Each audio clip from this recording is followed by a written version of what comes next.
In 830 AD, a Maya scribe stopped carving mid-sentence. The chisel marks end abruptly. The stone was never finished. That monument still stands in the jungle today, half a sentence frozen for 200 years. Here is the question no one has answered. Where did he go, and did he know he was never coming back? This matters because the Maya weren't a minor tribe. They were one of the most sophisticated civilizations on Earth.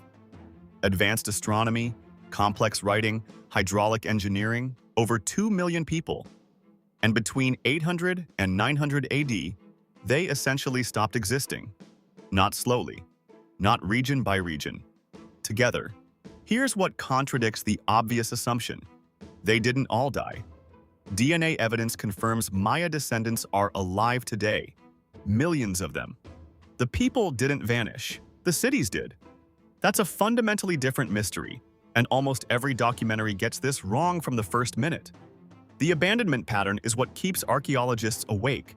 Tikal, population 100,000, emptied. Palenque, emptied. Copan, Quirigua, Caracol, all emptied within the same narrow archaeological window. 60-plus cities, each one a self-governing political entity, each one making the same choice within roughly the same century. The drought theory is the leading candidate. Paleoclimatologists pulled stalagmite cores from Belize caves and found evidence of severe drought pulses between 800 and 1000 AD. 3 major droughts. Devastating ones, 18 months with almost no rainfall, enough to collapse agriculture across the entire lowland region. But drought alone doesn't explain Copan. Copan sits in a highland valley with reliable water sources. It collapsed on the same timeline as the drought-stricken lowland cities. If water scarcity drove the abandonment, Copan should have survived, or at minimum, received refugees. It received neither. Warfare is the second theory. Archaeologists found massacre sites, skeletal remains showing blunt force trauma, decapitation, bodies dumped in wells. Political records carved into stelae describe cascading wars between city-states. Tikal versus Caracol, Dos Pilas fighting itself apart. The terminal classic period drips with recorded violence. Pattern interrupt. Here is what destroys the warfare theory entirely. Warfare was not new to the Maya. They had been fighting for centuries before the collapse. In fact, the classic period, their cultural peak, was also their most violent era. Sustained warfare didn't weaken them before. Why did it suddenly erase 60 cities in 1 century? Here's what the physical sites reveal that theories don't address. In many cities, construction was literally stopped mid-project. At Aguateca, archaeologists found spindle whorls, grinding stones, and ceramic vessels exactly where they were last used. No systematic packing, no prepared departure. People left in the middle of ordinary days. Aguateca was burned, that we know. An enemy attack explains one city's sudden departure. But 60 cities weren't all burned by invaders on the same week. The Aguateca pattern appears across sites with no evidence of attack. The hurried abandonment without burning suggests something else entirely, something people were running from, not fighting. Disease enters the conversation here. The Maya lowlands are a near-perfect incubator. High humidity, dense population, limited sanitation infrastructure. A new pathogen moving through an immunologically naive population could theoretically collapse cities sequentially. And unlike drought or war, disease would follow human movement, which follows trade routes. The Maya trade network was extraordinarily dense. Obsidian from Guatemalan highlands moved to coastal cities. Cacao, jade, and shell moved inland. Every major city was connected. A pathogen entering this network at any point would reach every node. And the collapse timeline, roughly 100 years, roughly matches a multi-generational epidemic's behavioral footprint. But here's the problem with disease. We have mass graves from plague events in other civilizations. Europe's Black Death left bone pits across the continent. The Maya lowlands have been excavated extensively. The bodies aren't there. For 2 million people, the dead are conspicuously, inexplicably absent from the collapse record. Political collapse is the fourth theory, and in many ways the most compelling. The classic Maya operated as competing city-states, each ruled by a divine king whose legitimacy depended on military success, agricultural abundance, and cosmic alignment.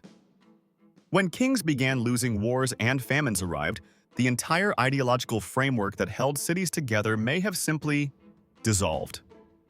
Pattern interrupt. Here's the reversal that archaeologists have started whispering about. What if the Maya collapse wasn't a failure? What if it was a choice? Pollen records from collapse-era sediment layers show a massive reforestation event beginning precisely when the city's empty. The jungle didn't reclaim the Maya. The Maya may have released the jungle back. Think about what that implies. A civilization that understood ecological collapse, that had watched deforestation strip their hillsides, watched erosion silt their reservoirs, watched topsoil vanish, might have concluded that the cities themselves were the problem. The abandonment wasn't defeat, it was diagnosis, and the treatment was leaving. The reservoir evidence is damning regardless of interpretation. LiDAR imaging, laser mapping that sees through jungle canopy, revealed that every major Maya city was built around an engineered water management system. And in the terminal classic period, those systems show clear signs of failure. Siltation, breach, contamination. The cities were dying of thirst from the inside out. Here's what makes the reservoir failure uniquely disturbing. The Maya built those systems across generations.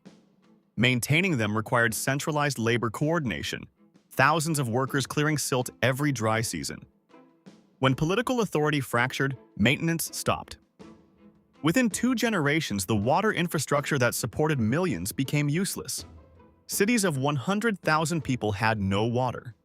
The population numbers make the silence even louder.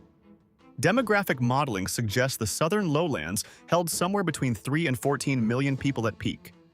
After the collapse, that region held almost none, a handful of holdout communities. The northern cities, Chichen Itza, Uxmal, survived longer, but they were receiving no refugees from the south. No refugees from millions of people. 3 million people, minimum, walked out of the southern lowlands over roughly 100 years. They didn't die in place. They didn't flee north. They dispersed into the jungle, into highlands, into margins. They became invisible to the archaeological record by choice or by circumstance. Civilizations don't just absorb that many people silently. Something prevented them from being followed. Pattern interrupt. The impossible question. Why did they stop writing?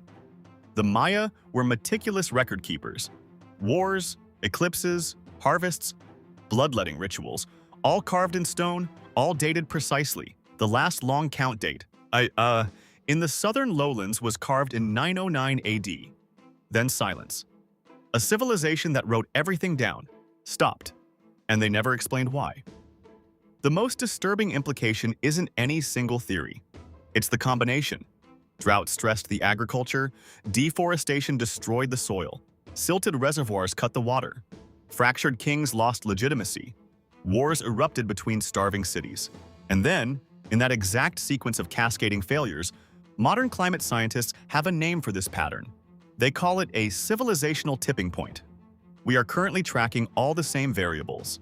The hidden question from the beginning, where did the scribe go, and did he know he wasn't coming back? Here is the honest answer archaeology gives us. We don't know, but the chisel position suggests downward pressure released suddenly. Not a put-down, a drop.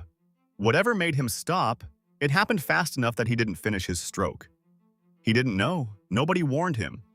In 830 AD, a Maya scribe stopped carving mid-sentence.